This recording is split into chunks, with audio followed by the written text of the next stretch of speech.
E é por isso que eu digo, eu nunca perdi um minuto de sono desde 2022 me preocupando com a oposição ao governo Lula. Eu dediquei toda a minha vida ao que interessa, derrubar o regime liderado pelo Alexandre. Sem esse, aquele vai cair de podre. Ou seja, sem o regime liderado pelo Alexandre, o governo Lula cai de podre. Eu quero falar também sobre o IOF. Não tem como eu não comentar rapidamente como o governo Lula, quando o governo toma uma lapada tão grande no Congresso, né? Você deve ter visto, tá em todos os jornais, também no Paulo Figueiredo Show, fim da lua de mel. Congresso derruba decreto IOF e derrota governo. Então, basicamente, o governo Lula deu uma canetada, subindo o imposto sobre operações financeiras, deixando tudo mais caro para todo mundo. Em seguida, veio a Câmara e votou, por sustar o decreto do Lula. O que assusta é que é o tamanho da derrota, que mostra que o governo Lula, o tamanho da base do governo Lula. O governo Lula constou com 98 votos. É absolutamente ridículo. O fato do presidente da Câmara ter pautado e ter derrubado com 383 a 98 é absolutamente acachapante. Mas logo em seguida veio também o presidente do Senado, Davi Alcolumbre, e confirmou que a sustação do decreto também seria votado no Senado ainda naquela noite. Dito e feito, o Senado também derrubou o decreto, agora a derrota do Lula completamente concretizada. E é por isso que eu digo, eu nunca perdi um minuto de sono desde 2022 me preocupando com a oposição ao governo Lula. Eu dediquei toda a minha vida ao que interessa, derrubar o regime liderado pelo Alexandre. Sem esse, aquele vai cair de podre. Ou seja, sem o regime liderado pelo Alexandre, o governo Lula cai de podre. O problema principal do Brasil não é o Lula, o problema é o Supremo, e especificamente o Alexandre é do Supremo. Você tem alguma dúvida o que aconteceu logo depois dessa derrota? O que fez o governo? Disse que entrará com uma ação no STF para derrubar a decisão de uma maioria avassaladora no Congresso. E o governo Lula já acabou, eu estou dizendo isso para vocês. Não precisa. Não, o preocupante agora. Vejam, não é que não tenha que fazer oposição. Tem que fazer, claro, principalmente os parlamentares. Palmas para todos os vídeos, que o Nicolas, que aliás continua por conta, me parece agora já beirando a birrinha, não compartilha nada do que acontece aqui nos Estados Unidos. Primeiro não ajudava e agora não dá nem repercussão. Realmente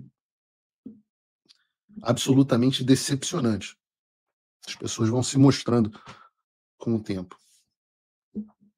Continuo gozando da minha enorme admiração, mas bem menor do que já foi há um ano atrás. Mas o fato é que essa oposição ao governo, passeata, por isso que as pessoas brincavam, vamos fazer passeata fora Lula. E eu brincava, poxa, se eu pudesse, eu levava minha passeata, #fica Lula. Impeachment de Lula? Que sandice é essa? Pelo amor de Deus. A última coisa que a gente precisa é um Geraldo Alckmin. Qual é o foco? O foco é o Supremo Tribunal Federal. Porque sem STF não existiria governo Lula. Não existiria governo Lula porque nós sabemos tudo que o Alexandre fez para levar o Lula ao poder, dando um golpe. Ao poder não, perdão, à presidência. No poder está o Alexandre.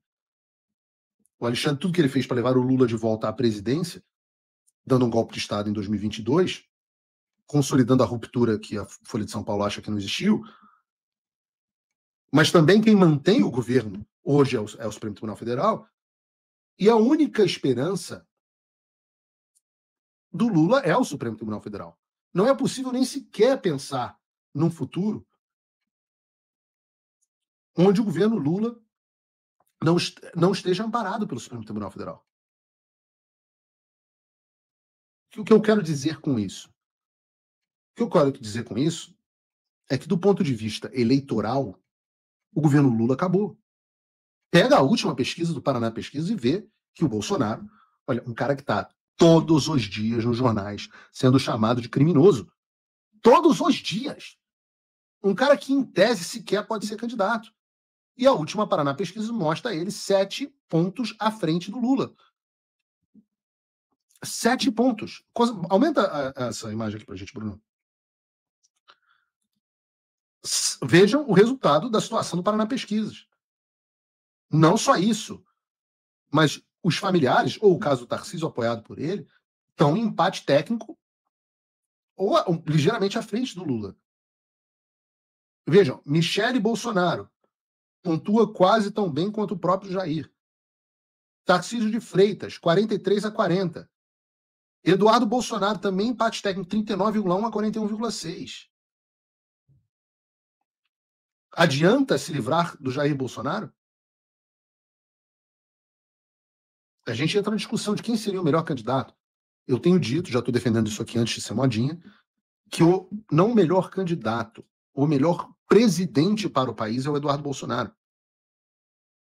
É uma pessoa com as mesmas convicções, a mesma visão de mundo que o pai, mas alguém mais polido, com uma formação maior, um pensamento estratégico maior, relacionamentos internacionais, política externa, uma visão de política externa incomparavelmente superior.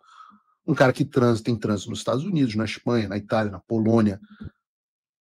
Além de, claro, como bem disse e noticiou o Metrópolis, é o candidato preferido do Trump.